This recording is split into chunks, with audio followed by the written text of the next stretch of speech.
Welcome to Pegwarmers. I'm Kevin. I'm Mike the Bro Show Bro. And we're here to talk about toys. Today, we're actually going to focus on some cartoon shows that were marketed in the 80s to help sell toys.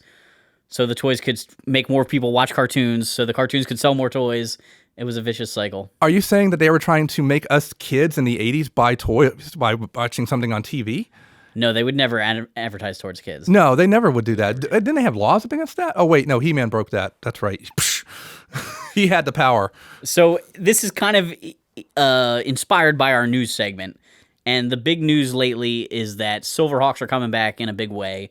We've got Silverhawks LLC, a relatively new company being formed. It's owned by Brian Flynn, and he now owns the Silverhawks. I don't know if he owns every aspect of it, like if he owns the original animation, but he owns the rights to the characters and the universe and whatever. And this is unique in his sense of things, or just in the sense of toys himself. Yeah, it's very rare for individual company or individual to own a brand like that. And then so he also owns Super 7, the collector toy company. And so Super 7 is licensing the Silverhawks and making Silverhawks toys. And then on top of that, the biggest news is that they've announced that there's going to be a new Silverhawks cartoon. Right, because Brian Flynn owns a company called Nacelle. He doesn't own Nacelle. Oh, no, that's right. But he's working with Nacelle and everything. Right. And toys, they are the one that made the Toys That Made Us, the movies that made us, and a bunch of other new shows that have been hitting Netflix recently. So for them to help put together a new cartoon on top of somebody owning, it's just cool. It's neat. And so Nacelle has done a lot of documentary / reality show type things. They've done some scripted things, but not a ton. Because they're relatively new. I think they've been around since about 2017. So to see them doing a cartoon is kind of interesting. We have no idea whether this is going to be multiple seasons, if it's just a little mini series, or a one-shot movie. Is it something that's going to be on Netflix, Hulu, or is it going to be something that airs on traditional TV? I think they're going to lean towards streaming because pretty much everything Nacelle does has been on some sort of streaming platform. We're both big fans of the Toys That Made Us. That show was really well done. They did the Movies That Made Us, which was a very similar type of show. It's actually one of my personal favorites, and they did 2 seasons so far. They did the first one, which had like Dirty Dancing and things like non-traditional films, but also Ghostbusters and that. Right. And then they did the kind of mini second season, which was Christmas, and that was Elf and Nightmare Before Christmas. Right. Yep. And now they're doing their 3rd season, which is coming up, and I can't wait because they're actually doing like Pretty Woman, movies that we don't think of necessarily, but they're also doing Back to the Future. So they do a good conglomerate of everything out there that was really great in the 80s and 90s, I think. So I'm looking forward to that. So if they're doing this, they're producing this, whether it be they're animating themselves or getting another company animate, I'm all in. I want to see what they're going to do. I'm very excited to find out like who they're going to cast, like who are voice actors. Are they bringing back old people? Are they getting all new people? I'm also very interested in what the animation style is. Is this going to be a 3D animated thing? Is it going to be 2D, that looks like old cell animation? Right. What direction are they going with is, I think, going to be interesting to see where it goes. I honestly would love to see like standard 2D cell animation. Like that would be great. However, maybe when they transform, that's when you hit maybe a little bit of 3D. That would be a good mix maybe to do that. When they flip down their visor, tell you, that whole thing. That's when they go to the 3D. That would be interesting. Yeah. So if you're listening and you're looking for ideas, we've got them. Yeah. Just come on by. We'd be happy to consult. So I'm thinking of like there's the new He-Man revival show that's coming out. And that has a traditional animation style to it, but there's obviously some 3D elements in the vehicles and things like that. I could see that being a very likely choice for this because it has that retro feel, but it's done with modern technology. You're not drawing hundreds of cells of animation and everything. Yeah, of the Mirage, flying through space. You can 3D model it and go to town. Right. I mean, the only bad thing is then you don't get animation cells that you can have as collector's items. Yeah, so the old shows, like Silverhawks and Thundercats, they're actually very hard to find animation cells from. They just weren't really saved, mostly because it was filmed in or animated in Japan. And then even the stuff that did make it over here, it just didn't get saved. Right. Larry Kenney has a great story about they're like recording the last session of Thundercats, and there's a box of cells in the room. And they're like, "Hey, you guys want any of these?" And like Larry pulled out a Lion-O and a Jackal Man, and like a couple other people pulled a few out, and they watched the rest go in the dumpster. It didn't matter. It was just a job. You know, and it didn't mean anything. It wasn't going to last, right? Wow. Nobody knew anybody was going to talk about this 30 years later. Holy moly! How can you? No. Yeah. I mean, you've got a nice little collection of your He-Man. I do, but He-Man was animated in the U.S. and all the cells stayed here. That's why He-Man is so much more easy to get a hold of. Right. No, I'm looking forward, and we'll talk a little bit later about what's going on and some things related to the Silverhawks themselves. Right. So, all right. So the new to the collection feature for today, Mike, you got some new Hot Wheels you want to talk about? Yeah, I say I'm not a Hot Wheels collector, but I'm a Hot Wheels collector. I buy a few new ones here and there, and I get a lot of pop culture ones. Like I said a few times before, I get the Batman ones a lot and stuff like that. But I do get this one particular one. I've got it, I don't know, 3, 4, 5 years ago, of a roller coaster car, and I got it initially because the roller coaster car looked like the roller coaster car in the opening of the Dungeons and Dragons cartoon. Okay. It was red, it was the same style and everything, but then I discovered there's 2 different versions of the cars, one where the guys are all just sitting down, but then there's one where the guys are sitting like this. But every single one has a hook on the front and on the back that allows you to connect them together to make like 2 or 3 roller coaster cars. So now every time I see different color styles of this same car, I get a whole chain of these cars. So I actually have on display in front of my collection room this whole chain of like 10 of these cars, different colors, all right there. Nice. So it's like a little nunchuck of roller coaster cars, just because. It would now. Do they work in like those orange track sets? No, they don't work very well. Individually, they'll work well. Oh yeah, but not enough momentum to stand. Yeah, not to do all of them at one time, unless you're going straight downhill. Gotcha. Although I've seen some great videos of Hot Wheels cars of people putting like the camera on it and it following through tracks. That might be a fun video to do at some point. Just put them through and see and run it through all the. I have never had good luck with a GoPro on any of those kind of things. I tried it with like a Connect roller coaster one time. There's usually just not enough clearance somewhere in the course, right, that the camera can't fit through it. You can record part of it, but then it like smacks into something. Well, they did for a couple of years, and they come out every so often now. They do have a Hot Wheels car that fits specifically a GoPro. Yeah, I've seen that. In different colors and whatnot. And I'm wondering if that might fit, because it's a low profile. Right. So fit that in between these roller coaster cars. Whew, that would be so much fun. So that's my kind of odd collection thing that I buy that's not standard, like He-Man and Transformers, G.I. Joe, Star Wars type stuff. It's the kind of thing you're not really looking for. You just stumble across. Exactly. Like, oh, hey, they put this out again. Yeah, I have to walk by Hot Wheels to see some of the toys in the aisle. I'm like, let me just look, quick scan. Wait, do I see? Yes, it's a roller coaster. Got to get it. Nice. Same thing with bumper cars. I get those from time to time too. Okay. So, just because it's random. There's a lot of random stuff I've been noticing lately with Hot Wheels. Like, there's a speed trailer that I keep seeing, like the police parked the little trailer, monitor speed. And there's a few other trailers I've noticed lately, and I guess I don't look at enough of the generic Hot Wheels to notice how many of them have tow hitches or not. But like, what kid goes, I want the trailer? I get it in a gift set where you get the truck and the trailer, but the trailers are an odd individual sell to me. Well, the other one I noticed that's kind of cool, and I haven't gotten quite yet, I don't think, but I might pick up if I see it again, is Mickey Mouse in the Tugboat. It's the black and white Tugboat itself, and it's its own Hot Wheels car. I'm like, that's cool. Tugboat Willie. It's something just different. Yeah. So, and I'm not a huge like Disney collector unless it's Beauty and the Beast. Yes, Beauty and the Beast is my favorite movie of all time. But something like that, small enough I can add to the collection and just have. You never know. So. All right. Yeah. Our next segment is our title segment, Pegwarmer. And I just recently picked up this guy. Oh, no. Still can find him on pegs.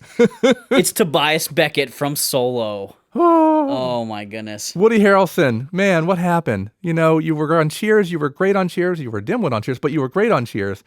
This guy here, he was actually really cool in the movie. I liked him. It just wasn't toyetic enough of a movie, I guess.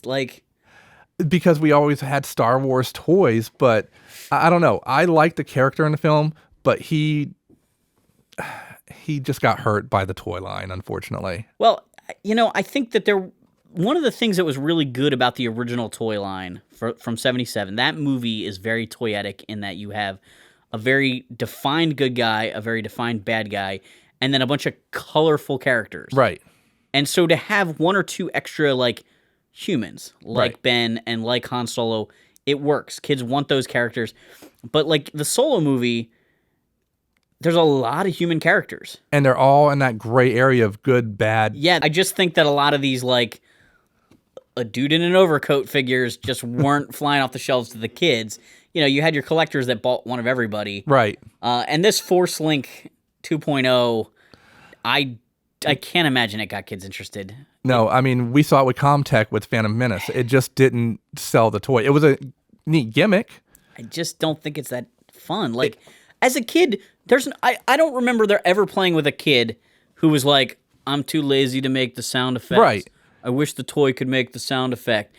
I mean, G.I. Joe did do the Sonic Fighters, and they had the backpacks you could put But they guns made on. weapon sounds. It wasn't like they were talking. They had the voice of screaming, but it wasn't that primarily. It was the rat-a-tat-tat-tat that you got. Right. You didn't get, Yo, Joe. You wanted to just scream that yourself. But that was part of it. Even a lot of this like Comtech was speaking. The Link Force is mostly weapon sounds. It was the lightsaber noise. It was the blaster noise.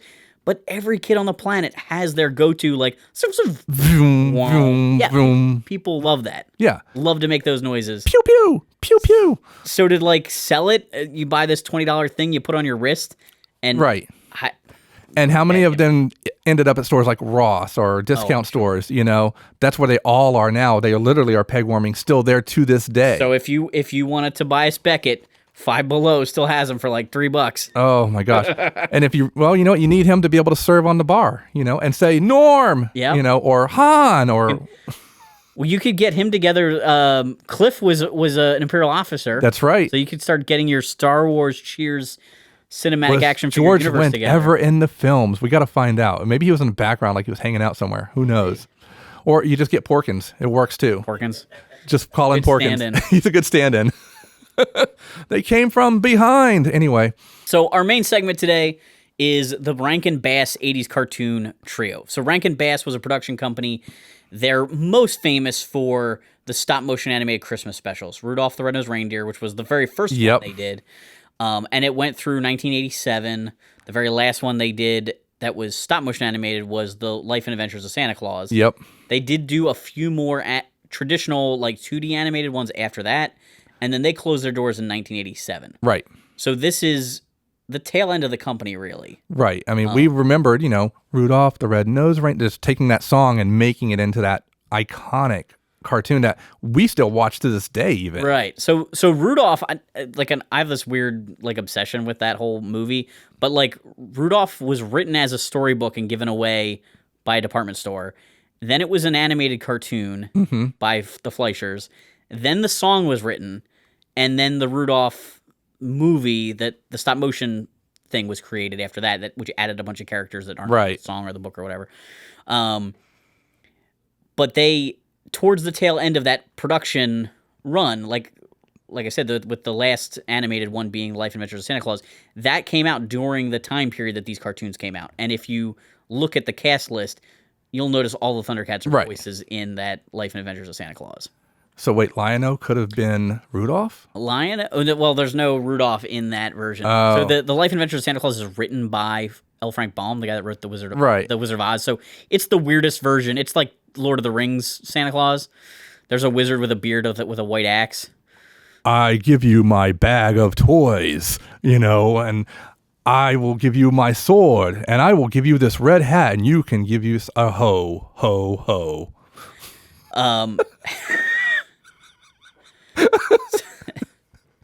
So the Thundercats was the first of these cartoon series. Right. We have space cat people that flee their planet that's about to blow up. They come to a new planet, which is Third Earth. And that show went on for 4 seasons. Right. Quite a few episodes because it was made for syndication. Yep. And had a super successful toy line made by LJN. And it had great stories, even though it was, single storytelling in each one. The first 5 or 6 episodes really kind of told one story. Then you got the Trials of Lion-O. That was a good little 5-part series. And things progressed within the show a little bit more than standard cartoon fare, even at that time. Yeah. You didn't have to watch it in order, but if you did, you got more out of it, definitely. They definitely introduced new characters who came back. Right. A lot of cartoons, like the G.I. Joe cartoon, there's like a random new character that the writer of the cartoon created, and that person never shows up again. Right. But in Thundercats, it was like they would introduce you to the Burbles, and then you'd go back to the Burble Village. Right. Or they'd introduce Mandora Evil Chaser, and a few episodes later, she'd show up again. So even if they weren't characters that had toys, right. like Mandora didn't have a toy, they were characters in that universe, and they came back over and over again, which made it feel like a one cohesive story. Exactly. I love the Burbles actually because they meet them initially and like, oh, they're docile, but not. They're actually pretty badass little guys because they build they're Cat's Lair. Like they're construction like experts, despite having like no range of movement. They're really like. Do you remember the Happy Tree Friends? Yes. So Handy is my favorite Happy Tree Friend. He has no hands, but at the beginning of lots of episodes, he's just finished building something ridiculous. And right. Like, oh, okay. It works somehow. So after Thundercats was a huge hit, Rankin and Bass is like, we're going to use this formula again. Right. We're going to create a second show. This time we're going to do humans from Earth augmented with robotic bird parts, and we're going to send them to space. It sounds like a winner. It sounds like a huge winner. It sounds like a huge winner. Yeah. Unfortunately, there's like a diminishing returns. Right. And Silverhawks was good, but it wasn't as good as Thundercats. One of the issues, I think, was the toys were not the same style. Right. Not the same company even. Right. So LJN did the Thundercats. Kenner did the Silverhawks. I don't know whether there was a specific reason for that. I don't know whether that was Rankin Bass looking for a new partner or LJN was like busy and passed. Licensing fees might have been too much or something along those lines. Who knows? The one thing that I didn't like about that, not only that, but the fact that, like you said, they're different styles, almost completely different scale, even different scales. The Silverhawks, they all have an action feature, but the good guys, it's all the same basically. Right. Like and their arms couldn't go this way; they could only go this way. Right. Yeah. Now to the Thundercat or to the Silverhawks' defense, the Thundercats toys all kind of had the same feature too. They all had just like moving their arm action. Right, but their eyes lit up. Some of them had that light up eyes. Yeah, there were different features within them. So the third time they tried this, let's do this again. This time let's have people that are mixed with fish DNA or exposed to some weird thing. It was some kind of experiment that just didn't work. Yeah, so these people could turn into fish. Yeah. And we'll call them the tiger sharks, even though only one of them is a shark. Right. One's a dolphin, one's It's the name of the group, you know? This is before Shark Week even, so... And the guy's a mako shark. He's not even a tiger shark. It's odd. Tiger sharks, like, they didn't even get their own show. So did Rankin Bass know that this wasn't going to work? Right. Way in, like, well, we've already invested some money. We got to keep going. But, like, they were on a show called The Comic Strip. And there were 4 different shows, and each episode had 2 segments. So... sometimes you got a tiger sharks, and sometimes you didn't get one at all. And how are you going to sell a toy line when you're not on every week or every? How does a kid know they want to tune back in next week? If I watched a show and saw a character that I really liked, and then next weekend I came back and watched the same episode, the same show, and they weren't on it, like the whole show, it breaks it. I'd be like, oh, I guess I don't care about that show. Right. I don't know how you suck kids in with that. Like the Disney Afternoon, even though it was made up of a bunch of different shows. You always knew you were getting an episode of the show that you liked. And what I've read too is the fact that at some point they wanted to say these were all part of the same universe in some form or fashion, in a way. So Silverhawks and Thundercats definitely exist in the same universe because, there are connections. They're the Limbo universe, right? The prison that Monstar breaks out of. Like there are distinct references, and Miranda Evil Chaser is in both shows. That's right. Like they definitely cross over. The Tiger Sharks, I don't know. I haven't seen every episode of it to know that there's a distinct reference. But in the 2011 Thundercats, the Cartoon Network reboot, they did a thing on a screen where, like, on this computer screen, you could see Monstar and you could see some people of Mako's shark race. And that's really kind of what's pushed that, like, it's a distinct full universe together. Right. Clearly, right now, the rights aren't even owned by all the same people. For all the different, what are these trifecta? So the chance of it ever reuniting is basically never going to happen. I mean, technically, if you did have all of them in the same universe and you did this new Silverhawks cartoon, but you had cameos from Tiger Sharks and from Thundercats, would it really be just a Thundercats chasing Silverhawks and trying to eat the fish. It's very I'm possible. just saying, Very possible. that would be a real like danger for them, unfortunately. Cats eat birds. The Silverhawks are mostly metal and only partly real, so they'd probably be okay. Maybe, I don't know. It's kind of like Alf going after the Thundercats. Yeah. Yeah. So I'm just saying. So my biggest complaint with the Silverhawks, and I thought the toys were cool. I had only one of them as a kid. I kind of wanted more of them, but I only ever had the one. My biggest issue with them was that the action feature was based on a specific part of the show, Right. an important part of the show, but they didn't finish the look. So when they pop their wings out, they have face shields that go down. Right. And the toys didn't have the face shields.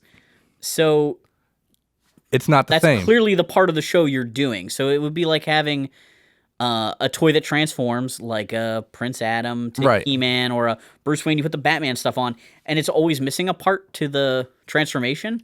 Like if you had a Bruce Wayne and you snap on his armor, but it doesn't come with the cowl, you're like, no, I can't finish.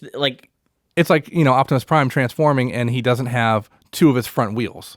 Right. You just can't have that. Okay, this didn't quite. Yeah, that always kind of bugged me. And I don't know whether they learned from that with the Tiger Sharks, because the Tiger Sharks, they barely transform.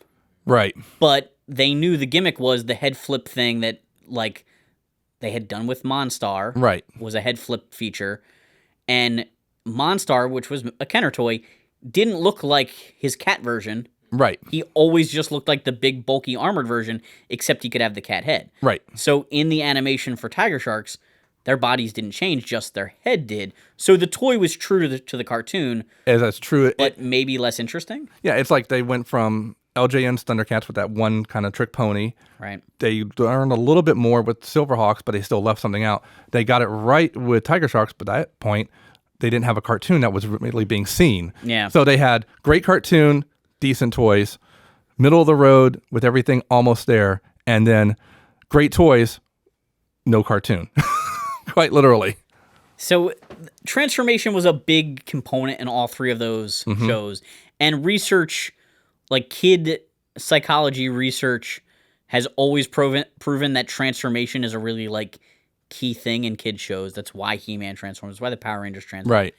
That transformation thing is a really big thing to kids because they can believe that they can become a hero because you can be whatever and change into the other thing. Right. So you had that mostly with the bad guys in these lines. I mean, the Silverhawks transformed in the sense that they got wings and the mask went on, but they still looked like silver people. Right. They basically had spacesuits. But you had Mumra, who was the big transforming character who went from a weak little mummy character to a enormous, strong, blue-skinned monster. Ancient spirits of evil transform this decayed form to Mumra, the ever-living. Anyway, sorry, couldn't resist. So the toy for that, you had two distinct toys. Right. You had Mummy Form and Mumra the Ever-Living, and there was a play set that made the transformation happen. Yep. The spinning door kind of thing. But you got the bigger Mumra by himself. Right, he was carded. Yep. And you had to get the... And that's the version most kids would want because that's the action version. Right. Right.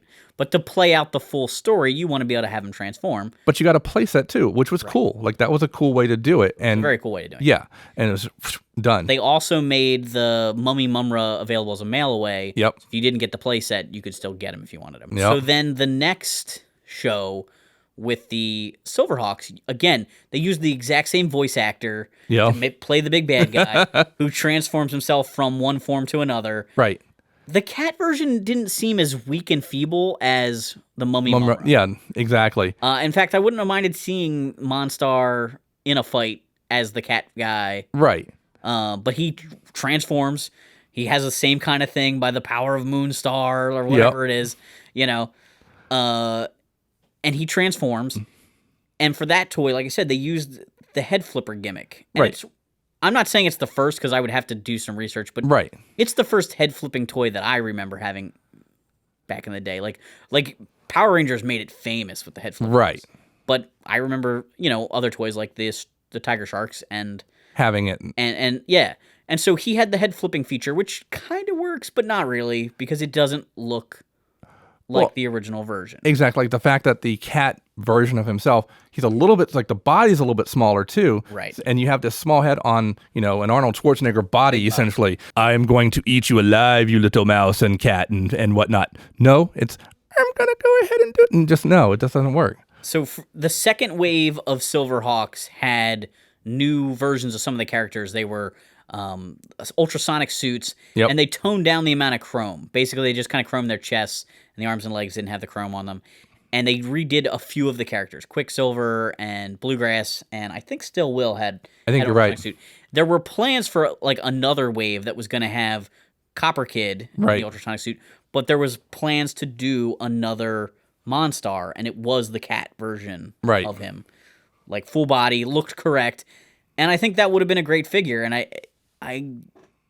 it's just sort of like bad planning or a little too late. They just the Silverhawks line didn't last as long as the Thundercats did. Now, correct me if I'm wrong. They didn't make any playsets for Silverhawks. They just had the one big ship and a couple smaller ones. Is that right? They did the good guys ship the Mirage. They did the bad guys ship the Skyrunner, which was that space octopus.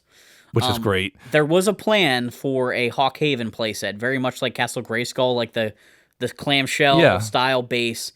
There's like some production art that was at Toy Fair, but it never got released, never got made. So, Silverhawks was cool, but it didn't quite...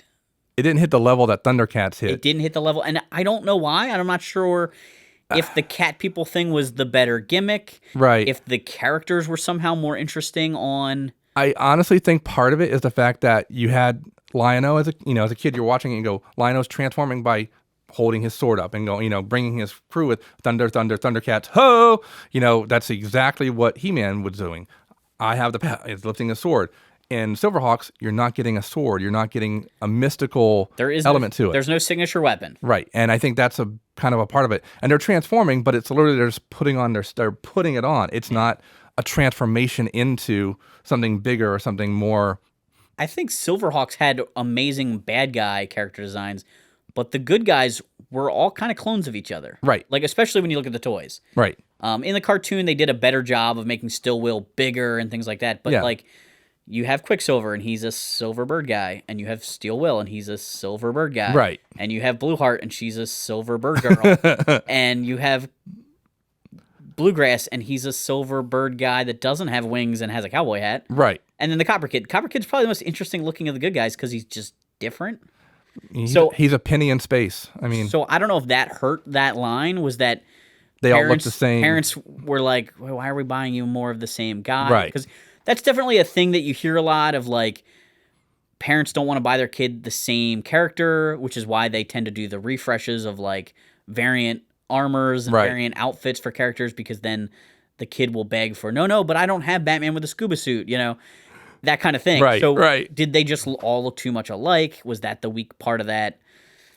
Whereas again, like you said, the design of the bad guys in Silverhawks were so good. They're so different, so weird. Yep. They kind of remind me a lot of like the He-Man ones. Yes. He-Man were all different and unique. Trapjaw with missing an arm, but a mechanical. And the Silverhawks guys are even more unique, more bizarre, because you have a giant bull, you have a robot guy with buzzsaws for hands, you have a snake guy, you have a girl that plays a guitar, and I always wanted Melodia.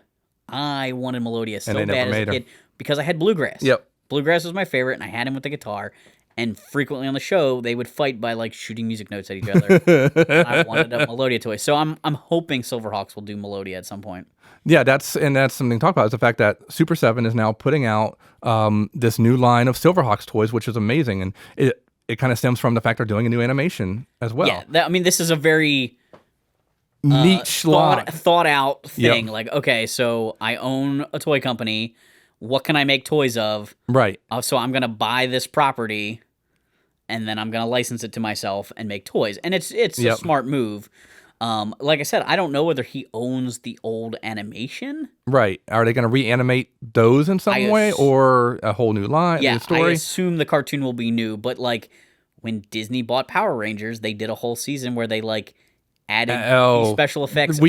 I'm not talking to you about that because that hurt my head watching that. Hoping that the Silverhawks isn't like we're going to use the audio from the original season, but we're just going to do CGI versions of it. No. You know what that is? That's Transformers Generation 2. We don't want that to happen. Just no Cosmic Cube retelling the story or anything. Just give us something either new or tell the same stories, reanimate it. I think because Brian Flynn is a fan and Brian Volkweis or whatever his name is that works for Nacelle. Yep. I think because they're fans, they're going to do it right. I think they're going to make sure it's not something cheesy like that, but we just don't know yet. I think we're going to get something reinvigorating, and the fact that we're getting these toys based on the original show itself is very cool.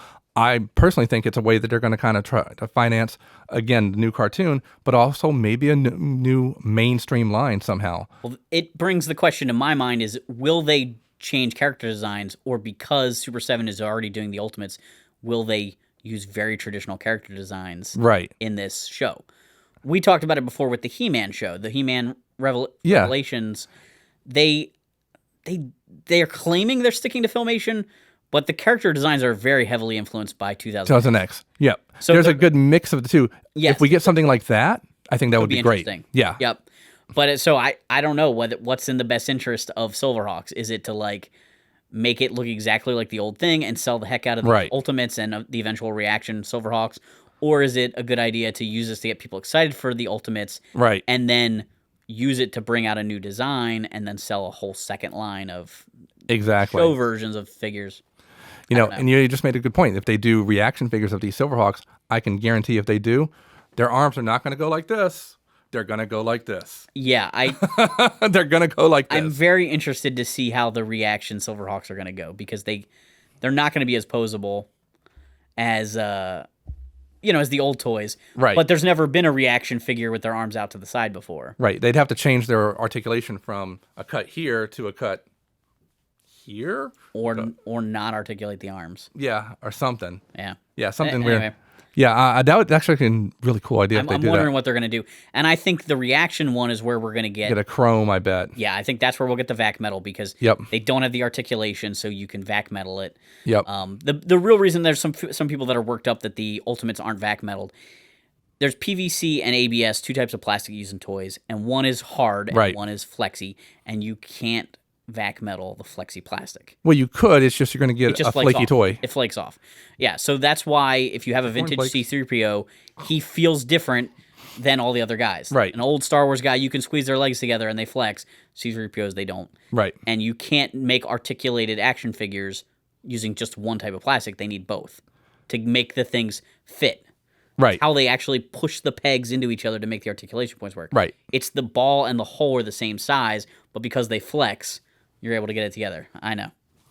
I'm just pointing it out. Yeah, so you can't vac metalize that kind of thing. But if they simplify the articulation, which is what reaction's all about, then you can vac metalize it. I'm all in for it. I want to see what they do. Unfortunately for me, the price point is a little high on these new figures, but for real fans, like really true fans of the show, they're getting. I know you're getting a set. Is that right? Yeah, I pre-ordered the first wave. I'll be playing with yours. You got to bring them in. I got to check them out. The Monstar figure is enormous. Like they're actually doing them like to scale within the show. Yeah. So Monstar is really big. Instead of doing like the classic like everybody's the same height, and you have a character like Doomsday that's the same height as Superman. Right. They're actually scaling these guys up, but Monstar costs $85, which is outrageous. Yeah. If you're like, oh, I just kind of liked that show as a kid. Right, exactly. You're not going to buy an $85 action figure. But I think there's enough people out there that they're definitely going to get a good influx of money for this. I'm definitely going to do a wave 2 and maybe a wave 3 at this point. And I think that's what will drive getting the cartoon made, and then also a mainstream line or even the reaction line or whatnot at some point. Well, one of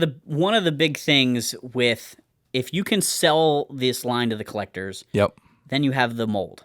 Exactly. And if they can make the cartoon popular enough, then they can reuse that mold to put something in stores with a different paint scheme, with less accessories, and then therefore they're making serious money because they're not paying for the molds again. Right.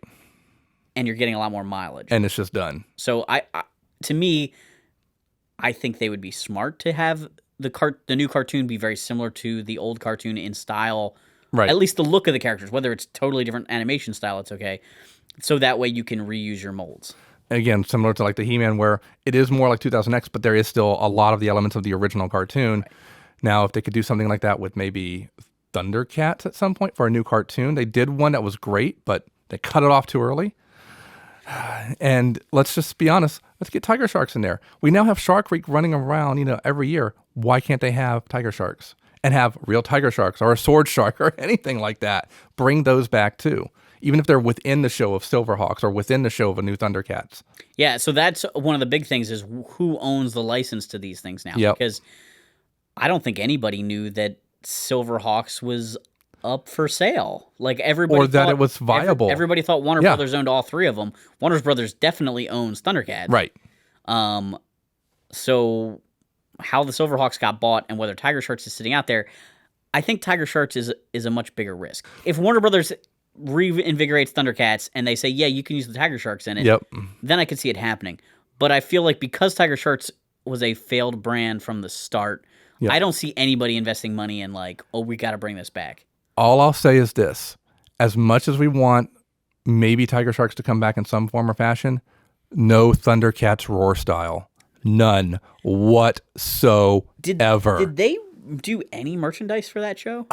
I think there was like maybe coloring books or something, but no, there were no toys for that. There were no real toys or anything for that. So just it died a horrible death. It should have died a horrible death. And do not bring Tiger Sharks back in any way, shape, or form in that animation style or anything. Nothing wrong with like the Steven Universe cartoon itself and the look, but no, just no. I'm going on record. No. So, all right, rant over. I want Tiger Sharks as a real cartoon, or again, maybe in a 2-part episode of the new Silverhawks cartoon where they meet up somehow or whatever. Yeah, and I think what they did in the 2011 Thundercats, where it was like, yeah, they're on a screen, and like maybe they would have eventually had an episode. Yeah, I mean that show was mapped out because it's the Infinity Gauntlet. Like, I don't, if you haven't seen 2011 Thundercats, Mumra has a gauntlet, and Lion-O has his claw shield. And there are these stones that when they get them, they become more powerful. Right. Over season 1, Lion-O gets one, and the claw shield gets bigger. And there's a flashback where Mumra has them all. And he's like enormous, and Lion-O has a giant mech suit looking armor thing in the flashback. Or it might not even be Lion-O in that. It might be his dad. Anyway, like they show like, okay, so we're looking, there's a MacGuffin for the next 5 seasons or whatever for them to look for. And then just ended. And they only got 1 season out of it. So, but it was really great. Like it was a great really cartoon. Well done. It was really well done. I love that there was I won't say who, if nobody's watched it, but there was a traitor within the Thundercats, which was I didn't even see coming until it happened, and then it made perfect sense. The toys just didn't sell well enough. Right. And so that's one of those things where it's like, was that the toy company's fault or was it the show's fault? People complained the Cartoon Network moved the show around a lot. You couldn't find when the show was on. I think that was part of it. I think the toys were made by Bandai. And they did really well with Power Ranger and thing. They just didn't know how to market this line particularly. For whatever reason, it just didn't do as well. And the toys were good, but they weren't Power Ranger level great, I think. That's my opinion. So one of the advantages Bandai has is that they're at least 50% of the toys they're just reissuing. Right. So like they're getting their money out of them. They can put a lot more sculpting and a lot more like gimmicks into the Power Ranger toys because they release it in Japan for Sentai. And a couple years later, some of that stuff gets reissued in America with some new stuff. Right. But so the Thundercats, they were starting from scratch. There's a lot of molds to invest money in. Right. They made all the core characters from the Thundercats team, a couple of bad guys. They did a play set. They did a couple vehicles. Yeah, Thunder Tank and the actual tank that Mumra used in the show. Yeah, which I never saw. In the store ever. It was cool. There's 2 items from that line I don't have, and I just never saw some of them. Like the distribution on that line was weird. And then everything just became a peg warmer after that. Like there's tons of 2011 Thundercats stuff laying around. It's crazy. But yeah, that line was just a really cool, or that the show was really well done. Right. They gave all the characters way more motivation. They worked in a lot of characters that we had seen before, but also new stuff. Right. Like they didn't just stick to the races from Third Earth that we had seen before. There was like that one episode where they met these little tiny characters whose lifespan was 1 day.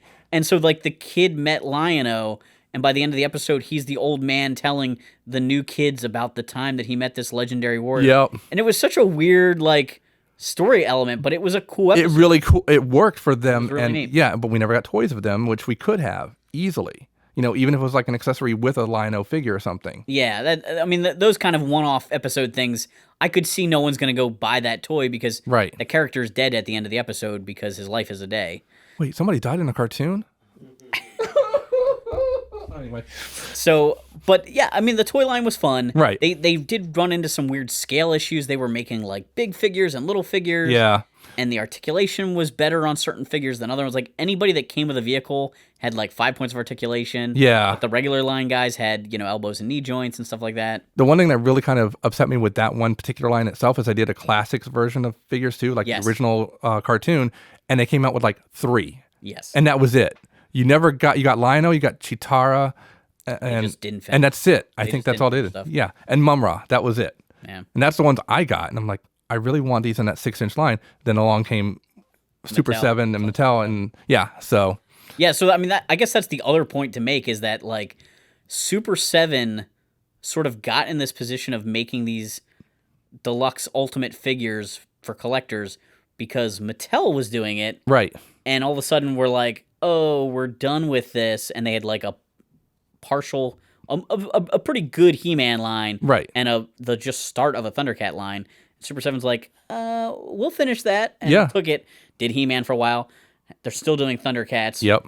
Although I haven't, as of now, I'm not gotten my figures yet. They're just starting to get ready to ship. There were some waves that came out that were, like, plussed up reissues of the Mattel ones. Right. And yeah, so we don't have any, like, brand new full sculpt things from Super 7 yet. And there were some issues with a few of the figures that came, the reissue characters. They were sending people this little kit of, like, here's your new waist piece for Panthro, and here's some other accessory. There were, like, paint apps missing and things like that. But you know what? They were all factory problems. Right, but they showed that they cared and they knew something happened after the fact and they fixed it. And that, to me, is the mark of a really great toy company. Yeah. Not just to collectors, but to kids in general even, too. They're willing to take care of that issue that they see. I think they knew with their whole pre-order system, they had to take care of the people because if you sell somebody a pre-order and it doesn't come out right and you've already taken the pre-order from them for the next round, you're going to have a lot of really unhappy people. No, that never happens. That never happens with the pre-order. Pre-order never goes wrong. No, not at all. So I'm looking forward to this. I'm really looking forward to seeing what Silverhawks is going to look like as a new cartoon, toy line, whatever they come out with, I'm all in. I want to see it. Again, granted, I can't get the new toys coming from Super 7 right now, but a main line, I want to see what happens if they do that. Yeah, I'm really excited to see the new cartoons. Yeah. Thanks for hanging on the pegs with us, and we'll see you next time. Rock on, everybody. #JustBroIt and do a good deed today.